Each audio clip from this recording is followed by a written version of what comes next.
Hello mga ka-sweetheart! Tara, samahan niyo akong gumawa ng simpleng ulam. Today is Monday, so nagtinulang manok na lang ako. Ha? Ayan na nga po. Ready na po kayo na ng kusina. Let's go! First, nilinis ko po munang mabuti ang wings. Tinanggal ko po yung mga kuko-kuko. Kasi po, pag nagtitinola kami, talagang chicken wings yung niluluto namin kasi ayaw nila ng malaman. So, nag-aagawan kami sa pakpak. Kaya, puro wings na lang yung ginawa kong tinola para walang mag-agawan. Ayan. What?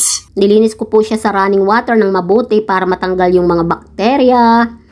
So, bago ko po siya igisa, kailangan malinis na malinis para matanggal yung lansa. Ayan po yung mga ingredient, daon ng sili, sayote, yan po, tsaka sibuyas, luya, at bawang. So, niready ko na po siya. Kailangan pong i-prepared. At ayan po, nag-slice na rin po ako ng maraming sibuyas para malasa. Saka po luya. Ayan po, in-slice ko po muna siyang mabuti bago ko igisa. At saka po ang sayote. Akin po munang prepared lahat ng mga ingredients bago ako maggigisa. Ayan, malinis na po siya lahat. Nalinis ko na ang sayote at saka dahon ng sili. Now, handa na po akong maggisa. Una, ang luya. Inuuna ko po ang luya and then ninix ko po ang bawang. I-golden brown po lang natin bago isunod ang sibuyas. Ayan po, mix-mix lang para lumabas yung aromatic ng mga ingredient. So, halo-halo lang hanggang mag-golden brown.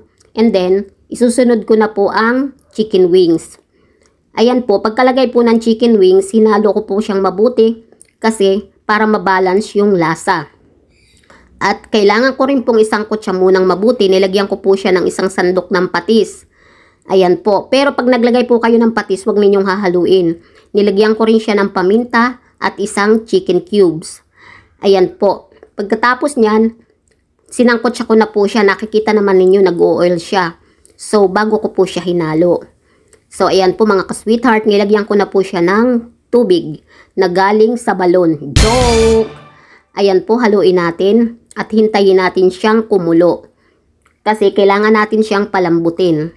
So, ayan po, kuluan na po ang tinola. Ilagay ko na po ang sayote.